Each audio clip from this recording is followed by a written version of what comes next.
Bienvenidos a Rumbo Minero. Mi nombre es Jorge León y junto con César Campos vamos a desarrollar el presente programa de minería. ¿Cómo estás, César? Qué gusto, Jorge. Bueno, tenemos como invitado a Jaime de Altaos, como sabemos, periodista y antropólogo, y vamos a hablar un poco del futuro de la minería ya después de las elecciones y qué es lo que se tiene que hacer. ¿Y qué más tenemos, César? Bueno, a través de su plataforma Lampadia de Altaos ha estudiado bastante el tema de la minería y las propuestas de los diferentes candidatos. Contaremos también con la presencia del doctor Alejandro Narváez, que como todos recordamos ha sido presidente de Petroperú, y vamos a hablar de la empresa estatal y cómo se ha colocado en el centro del debate electoral del presente año. De acuerdo. Bien, antes de empezar con las entrevistas, nuestro equipo del canal Rumbo Minero ha preparado el siguiente informe. Adelante, por favor. Las elecciones generales de este año se perfilan como un momento decisivo para el futuro del país, especialmente en el sector minero, uno de los principales motores de la economía nacional. Sin embargo, a pocos días de los comicios, el debate político muestra una preocupante falta de propuestas claras y concretas sobre cómo enfrentar los desafíos de esta industria. La minería formal sigue siendo clave para la inversión y el desarrollo, pero enfrenta trabas burocráticas. A esto se suma la expansión de la minería ilegal, que no solo afecta al medio ambiente, sino que también está vinculada a economías criminales y pérdida de control del Estado en diversas regiones. Pese a la magnitud del problema, muchos candidatos no presentan planes sólidos para combatir la ilegalidad ni para fortalecer la institucionalidad del sector. Tampoco hay claridad sobre cómo lograr un equilibrio real entre crecimiento económico, sostenibilidad y bienestar social. En un contexto global donde minerales como el cobre son esenciales para la transición energética, el Perú tiene una oportunidad histórica, pero sin liderazgo, visión estratégica y decisiones firmes, esa oportunidad podría perderse. Las elecciones generales del 2026 definirán no solo un gobierno, sino el rumbo de la minería y del desarrollo nacional en los próximos años. Bien, como habíamos anunciado, nos encontramos con el señor Jaime de Altaos. Él, como saben, es periodista y antropólogo y vamos a hablar de unos temas mineros. Jaime, ¿cómo estás? Bienvenido a Rumbo Minero. Buenas, ¿qué tal? ¿Cómo estás? Muchas gracias por la invitación. Jaime, cuéntanos un poco, ¿has podido evaluar un poco las propuestas electorales que se están viendo con respecto, obviamente, a nuestro tema, el tema minero? ¿Has podido ver un poco, te ha llamado la atención algunas, hay algunas de mucho desconocimiento de la minería y otras que de repente podrían ser interesantes? Bueno, en general, todas de alguna manera reconocen la importancia de la minería, ¿no? Por supuesto, salvo las de izquierda radical. ¿Qué es la importancia de la minería ilegal? Así es, la importancia de la minería ilegal y que más bien quieren imponer tributos mayores a la minería y la propuesta de subir, ¿no?, el impuesto a la minería. Y no sé si incluso siguen planteando nacionalizaciones como se plantearon la vez pasada, ¿no? En todo caso, revocar los contratos de concesión y cosas de ese tipo. Hay propuestas de izquierda que van en esa línea. Pero del otro lado, claro, todos hablan de la importancia de la minería. Hay algunos que plantean la necesidad de una ventanilla única, por ejemplo, o de facilitar, en fin, reducir toda la permisología, toda la cantidad de trabas y permisos que hay, en fin, facilitar todo eso. Cosa que es un pendiente, que es una cosa increíble. Bueno, ya salió hace poco un préstamo del Banco Mundial, me parece, para esto, ¿no?, como de $200 millones, uno de cuyos componentes es precisamente reducir toda la papelería, o por lo menos meterlos dentro de una ventanilla única, ¿no? Eso es importante. Ahora, en lo que se refiere al tema de la minería ilegal, muchos hablan de combatir la minería ilegal, efectivamente. No desarrollan mucho la estrategia para hacerlo, que es bien importante, porque no es fácil combatir la minería ilegal, pero un aspecto fundamental de ese combate es la formalización, precisamente, ¿no? Si tú formalizas a los ilegales, no a todos, porque hay unos que no son formalizables, porque son ilegales y serán ilegales, estás reduciendo considerablemente el volumen de minería de oro ilegal que sale, ¿no? Entonces es clave la formalización.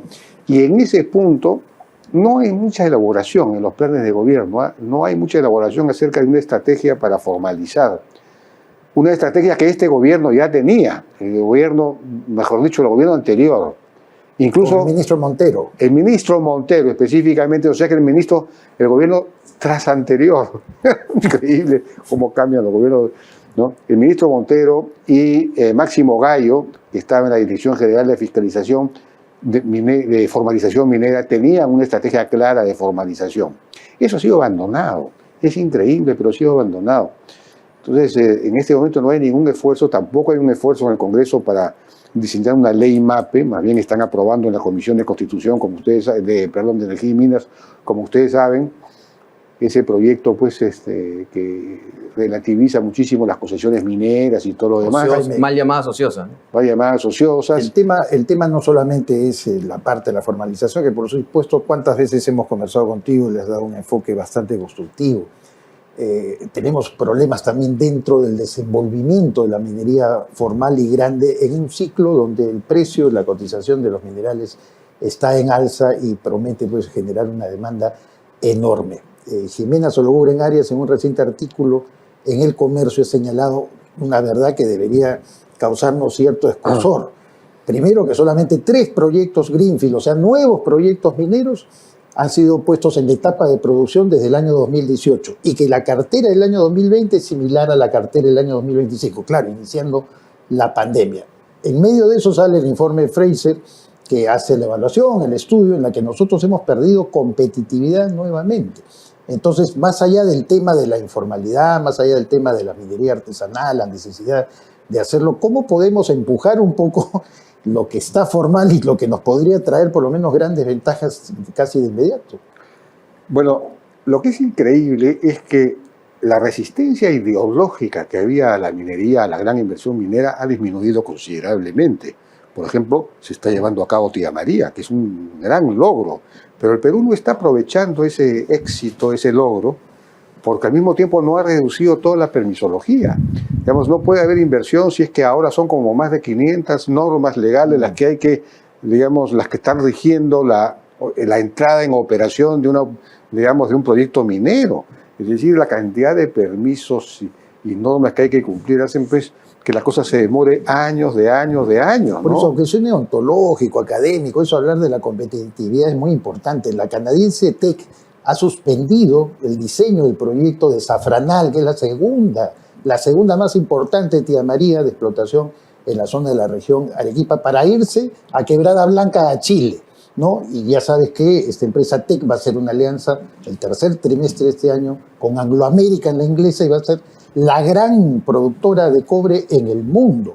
Entonces, el tema de la competitividad, te reitero, sí es un problema importante. Claro, bueno, ahí además, fuera de lo que acabo de mencionar, la cantidad de permisos, hay los problemas institucionales, los problemas de propiedad, pues, ¿no? De propiedad. En esa concesión de Zafranal había un problema de reclamo de tierras de unos terceros, eso se está en el Poder Judicial hace tiempo, podrían haber llegado a un arreglo con el propietario, pero no han querido, yo no sé por qué, yo creo que el arreglo no hubiera sido pues muy costoso. En fin, el hecho es que ese tipo de problemas vinculados a la tenencia, a la propiedad, a las invasiones y todo lo demás, también pues juegan un partido importante. El Perú no es Chile, en Chile pues no hay nada, Chile es un país en el que no hay ningún problema. No hay el gobierno socialista. No hay comunidades campesinas, no hay invasiones, no hay nada. Tienen a la misma ministra de Minas de hace muchos años. Imagínate, pues hay una continuidad institucional, los trámites son más cortos, es decir, las minas están en zonas desérticas donde no hay población, es decir, las zonas que pertenecieron al Perú, yo sé de paso, ¿no? Jaime, bueno, el tema, ¿cómo crees que el próximo gobierno deba enfocar inmediatamente? Porque el tema de la minería ilegal, sabemos que hay una parte importante que quiere legalizarse, pero ningún gobierno ha podido hacerlo porque hemos conversado con algunos y las ofertas no solamente son malas, sino además que inmediatamente le cae el Ministerio del Ambiente, no hay un ordenamiento para que realmente se hagan las cosas bien, por un lado, y por el otro ya conocemos que es ya minería delincuencial, ¿no? Los que no se van a querer legalizar nunca. Entonces, ¿cuál debería ser esos pasos para que el nuevo gobierno realmente pueda sentarse en una mesa con los que se quieren legalizar y poder llegar a un acuerdo? Bueno, se requiere, para comenzar, voluntad política y claridad claridad respecto de a dónde vamos, es decir, claridad de una hoja de ruta, de saber cuál es la estrategia que hay que seguir, ¿no es cierto? Eso es absolutamente fundamental. Se necesita tener este sistema interoperable para la trazabilidad que fue ordenado por ley y que se empezó a construir y nuevamente, que yo sepa, también se ha abandonado, que es inconcebible. Lo bloquearon. Lo bloquearon. Entonces, eso es absolutamente fundamental porque eso te permite controlar efectivamente todos los flujos de insumos y los flujos de las propias operaciones mineras, ¿no? Y luego trabajar directamente y controlar y fiscalizar las plantas de beneficio, las plantas de procesamiento, ¿no? Porque esas plantas pueden ser digamos, el instrumento perfecto para el control y para la propia formalización, ¿no? Entonces, digamos, Gerex, por ejemplo, hizo una propuesta bien interesante acerca de cómo, para que una planta debería establecerse que obligatoriamente una planta para poder procesar oro que venía de un minero informal o de un pequeño minero, de un minero artesanal, ese minero tenía que mostrar o su título o un contrato de explotación. Si no, no podría procesar. Eso automáticamente te reduce el problema, porque, claro, pero se necesita pues voluntad de aplicación del tema, ¿no? De acuerdo. Muy bien, se acabó el tiempo. Muchas gracias, Jaime, como siempre, por acompañarnos ahora en nuestro programa Rumbo Minero. Muchas gracias a ustedes por sus... Muchas gracias. Bien, ahora, justamente hablando de temas importantes, viene la gran feria en septiembre, Expo Mina, nuestra feria de más de 1.250 stands, la quinta feria más grande en el mundo, minera. La quinta feria minera más grande en el mundo con 1.250 stands. Todavía quedan stands. Entre usted a www.expominaperú.com y va a poder tener toda la información acerca de esta gran feria. Vamos a una pausa comercial.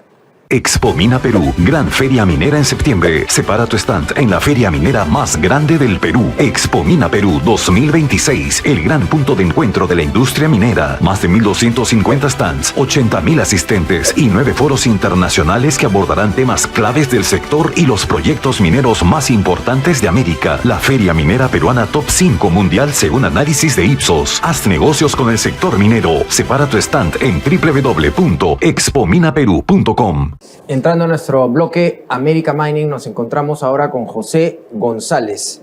Él es un experto en varios temas de minería y de banca, pero además también, por supuesto, editor de la internacional de nuestra revista Rumbo Minero. ¿Cómo está, José? Muy bien, Jorge. Encantado siempre de estar con ustedes. Cuéntanos, esta semana la cotización del crudo nuevamente alcanzó niveles récord con el West Texas Intermediate, que está superando los $100 por barril. Vemos que sube, baja, pero cada vez que se mueve por donde pasa el estrecho, el 20% del petróleo del mundo, cada vez que hay movimientos en esos lugares, la cosa se pone, los precios suben, ¿no? Correcto, Jorge. No podemos seguir hablando de petróleo semana tras semana porque las tensiones se siguen acumulando. En lo que va del mes que han empezado las hostilidades en el estrecho de Hormuz, la travesía por el estrecho solo han pasado 150 barcos, cuando eso era lo que transaban a diario todos los días antes de que se iniciaran las hostilidades. Eso ha hecho que el West Texas Intermediate supere los $100 por primera vez desde el año 2022, que son los niveles similares al inicio de la invasión de Rusia a Ucrania. Y la pregunta que se hace el mercado es ¿qué va a suceder? ¿Por cuánto tiempo se va a prolongar las tensiones en un momento dado en que el galón de gasolina en los Estados Unidos ya llegó a $4 el galón? Se ha incrementado más del doble, el 50% en un mes, y se ha duplicado desde los niveles que tenía a fines del año pasado. La consultora de energía Rystad dice que lo que ha sucedido es que han habido amortiguadores en el mercado que han impedido que en los mercados petroleros se siente el impacto físico del cierre del estrecho. Es decir, el petróleo que estamos consumiendo, por el que estamos pagando, es un petróleo que ya salió hace 4 semanas y que recién vamos a ver el impacto del petróleo que no está saliendo y la demanda se está incrementando. Y prevén que las cotizaciones se podrían acercar, si no se resuelve el conflicto, y hay noticias que van y vienen, si hay conversaciones o negociaciones o no, podríamos ver esos niveles cercanos a los $140 el barril que tenían que tendrían presión en la inflación, en las tasas de interés y podrían acercarnos a una recesión global. Sobre este conflicto, José, siempre hemos hablado de los efectos colaterales que por supuesto tienen que ver también con el sector minero, porque la inversión de las naciones occidentales en todo lo que son los esquemas de defensa hacen crecer la demanda de ciertos metales, ¿no es cierto? Y en el caso del tungsteno hasta 557% ha subido en un periodo realmente muy corto. ¿Cómo explicar eso? El tungsteno ha duplicado su cotización en lo que va del año, ya subió 557% en los últimos 12 meses para cotizarse a $2.250 la tonelada. En la medida que se incrementan las perspectivas de gasto militar, la Unión Europea está incrementando su gasto militar del 1 al 5% del producto por el conflicto en Ucrania y se agotan los inventarios. Se incrementa la demanda de tungsteno porque es un elemento metálico de alta densidad que se utiliza en los obuses, en los reforzamientos de las aeronaves de combate. Y China, que es el productor del 79% del tungsteno en el mundo, ha restringido las exportaciones en 40%, generando presiones que además siguen manteniéndose porque el tungsteno se utiliza mucho para elaborar herramientas en donde la densidad y la fortaleza del metal es imprescindible. Muchas gracias, José González, por estar con nosotros. Bien, queríamos anunciarles también que si usted quiere estar o tener acceso a todos estos temas, puede ingresar a la revista Rumbo Minero o pedir la revista o ingresar de manera virtual, de manera gratuita. Además, a www.rumbominero.com y se puede bajar todas las revistas cada 45 días con todos estos interesantísimos temas, no solamente del Perú, sino del mundo. Así que les agradezco, vamos a una pausa y regresamos.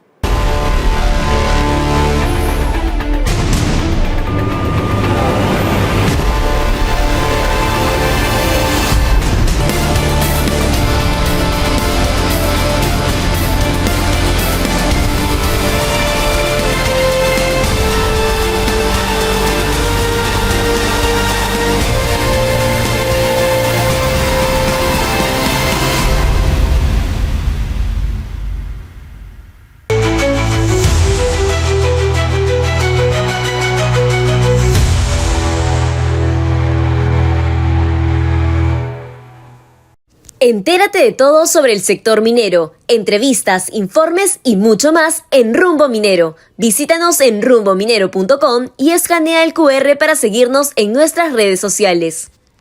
Bien, nos encontramos conectados con Alejandro Narváez, expresidente de Petroperú. Vamos a hablar lo que está en juego en este momento. Bienvenido, ingeniero Narváez. ¿Qué tal? ¿Cómo estamos? Buenas tardes, encantado. Muchísimas gracias nuevamente. Gracias a usted por atendernos. ¿Considera usted que un nuevo rescate financiero es inevitable o existen, digamos, alternativas de todo lo que se está hablando hoy en día?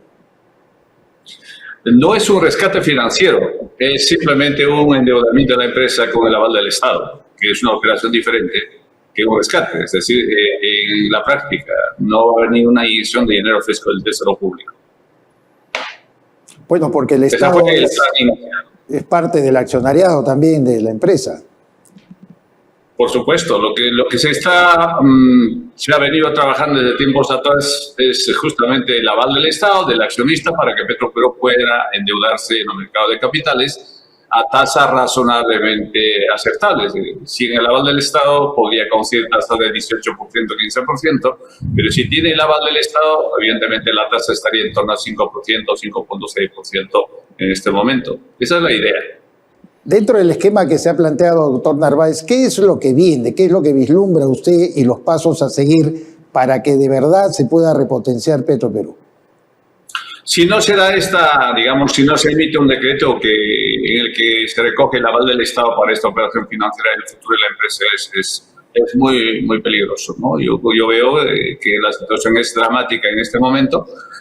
Se está cargando en la referencia en torno a 50.000, 60.000 barriles diarios, y eso es porque pues, simplemente no hay capital de trabajo, y que una empresa que tiene una capacidad de refinar 95 a 100.000 barriles que esté a la mitad de su capacidad instalada, pues eso es preocupante, ¿no? Con esa producción diaria de 60.000 barriles, pues apenas daría para pagar la planilla y las obligaciones que tienen con los proveedores, los acreedores financieros, pues no se puede cumplir. Ahora, señor Narváez, usted como ex presidente de Petroperú, viendo un poco lo que está pasando, ¿cuál es la solución realmente? Porque los peruanos en general es un tema siempre pendiente, ¿no? Es un tema siempre, sí. una astilla ahí. El tema es repotenciar Petroperú para ponerlo en venta o concesionarlo, o repotenciar Petroperú para que se siga manejando de esta manera, porque sigue saliendo el dinero y, como usted bien dice, también por otro lado estamos en la misma disyuntiva, ¿no?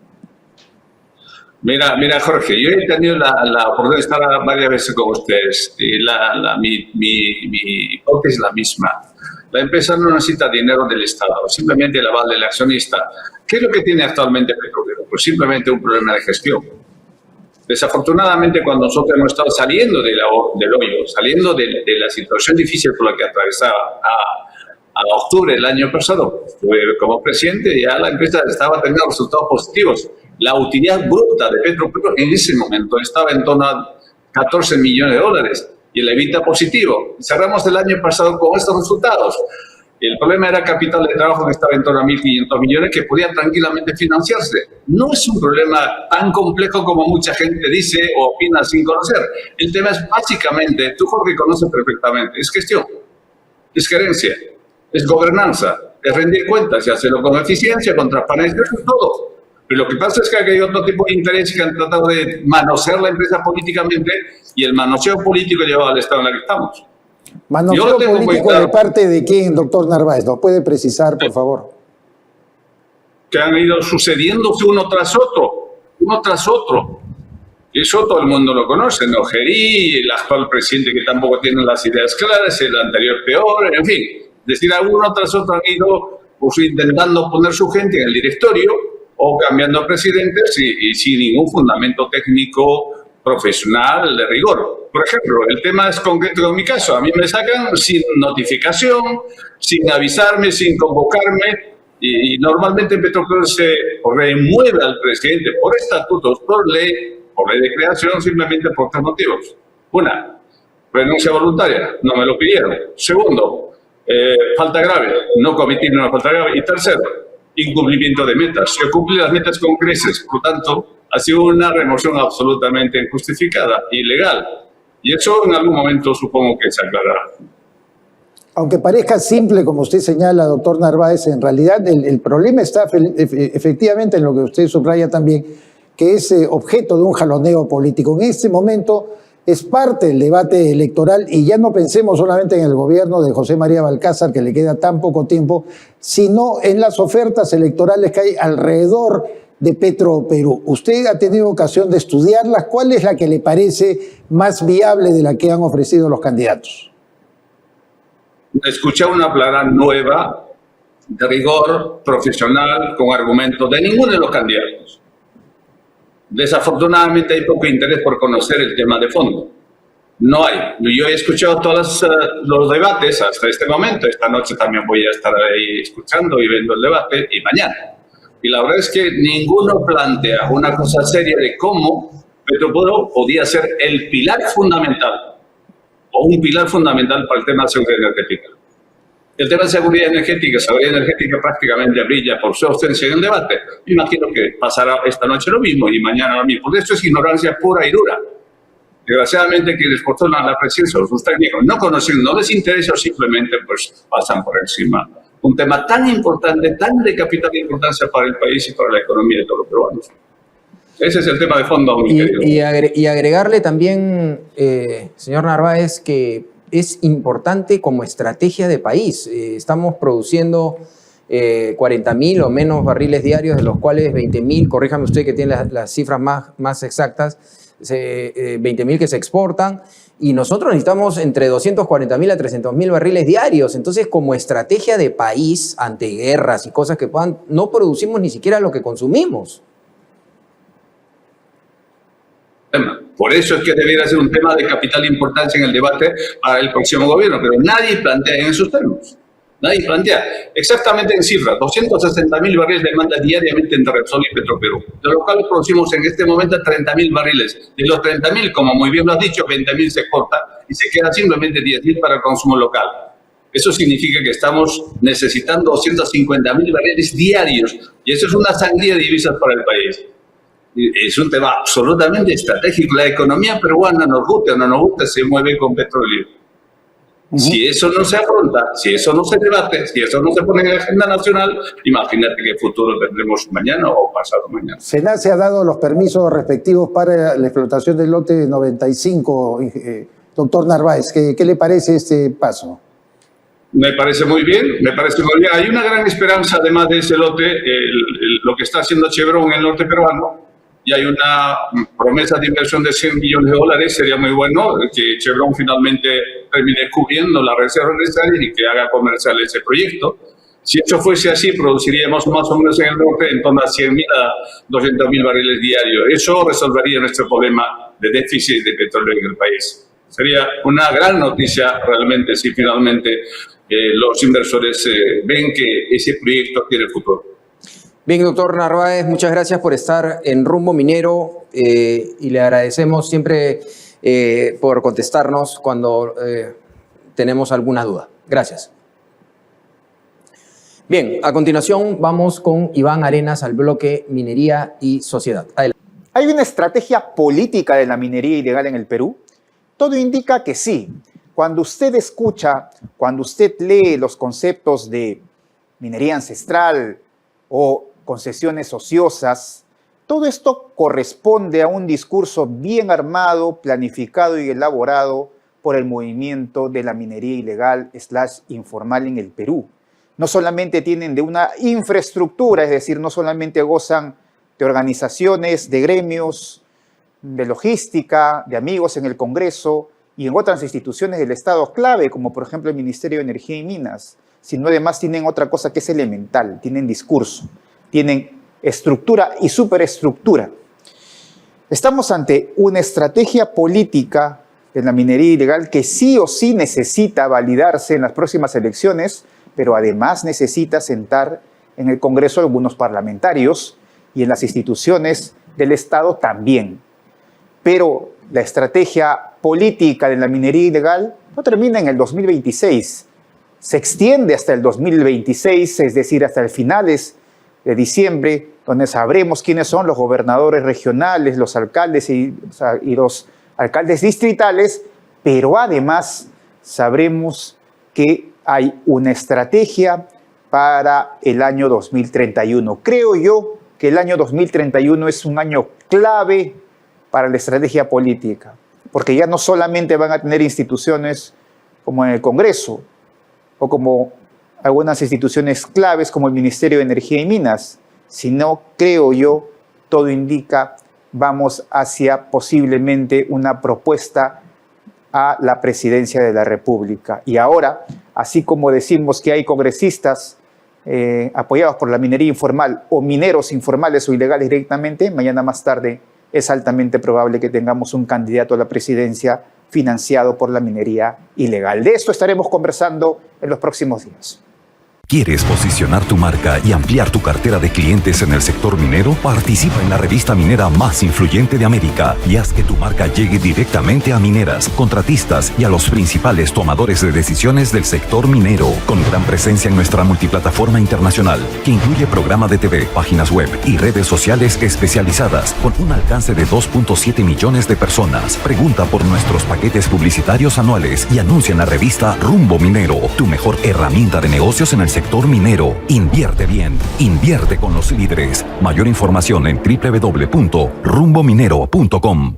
Somos KSR Global, expertos en gestión de talento. Creemos en el poder de las personas para transformar organizaciones. Las grandes operaciones se sostienen en líderes que toman decisiones clave cada día. Desde gerencias, jefaturas y especialistas, identificamos el talento ideal para los desafíos de la minería y otras industrias de alto impacto. Identificamos líderes con visión, compromiso y capacidad estratégica para impulsar el crecimiento de organizaciones que apuestan por el futuro. Del 9 al 11 de septiembre, vuelve Expomina Perú 2026, la feria minera más grande del Perú. Según análisis de Ipsos 2026, Expomina Perú se posiciona dentro del top 5 mundial de eventos mineros por número de stands de exhibición. Expomina Perú, presidido por el ingeniero Roque Benavides, reunirá a las principales personalidades del ámbito público y privado en foros y congresos de nivel internacional. La industria minera es probablemente una de las industrias más globalizadas que existen en el mundo, y por lo tanto el Perú, que es un jugador importante en la exploración, en la producción minera, es un país que atrae a muchos inversionistas. Expomina Perú se ha posicionado como una de las ferias, conferencias más importantes en nuestro país. En esta edición, Expomina Perú presentará American Mining Summit, la octava cumbre internacional de minería de las Américas, presidida por Carlos Castro, gerente de asuntos corporativos para América del Sur de Glencore. Hemos preparado un programa robusto, con líderes empresariales, autoridades gubernamentales, expertos técnicos y organismos internacionales. Este año nos enfocamos en 9 foros internacionales. Además, se realizará el Mining Investment America, MIA, liderado por Luis Rivera, COO de Glencore LATAM y director de operaciones para Sudamérica. Este espacio reunirá a los CEOs de las principales compañías mineras de la región, quienes presentarán sus proyectos y ampliarán las oportunidades de negocio. A ello se suman las conferencias internacionales de la Sociedad de Minería de Estados Unidos, SMI, y del Centro de Estudios de Cobre y la Minería, CESCO, que a la vez realizará la Gran Cena CESCO con los principales líderes mundiales del sector. Esto va a ser un hito importantísimo en el sector minero peruano y en el sector minero de toda América. Los invitamos a estar con nosotros en la gran feria Expomina. Si usted es proveedor o quiere ser proveedor, separe un stand en expominaperú.com. Bien, llegando al final del programa, César, me parece, lo que indica el doctor Narváez es una de las partes en este gran debate, ¿no? Lo que sí es verdad es que ya sea que lo administremos o ya sea que lo querramos vender, como nos dijo José González en algún momento, venderlo en estas condiciones es el peor negocio que se puede hacer para el país. Por supuesto. O sea, si se va a hacer un plan, repotenciarlo para concesionarlo, para venderlo, para hacer algo, pero vender en el peor momento un activo es lo peor que puedes hacer. Bueno, mi perspectiva, Jorge, por lo menos al respecto, siempre ha sido ser prudentes con este tema, ¿no? Porque ha sido jaloneado a los extremos y eso creo que no es lo conveniente. Pero también quería referirme a lo dicho por Jaime de Altaos en torno a los riesgos que hay para que, de todas maneras, la presión de la minería ilegal pueda estar presente seguramente con una traducción política luego del proceso electoral. Así es. Bien, muchas gracias a todos por estar con nosotros en Rumbo Minero. Seguiremos informando estos temas tan importantes para el desarrollo económico del país. Muchas gracias.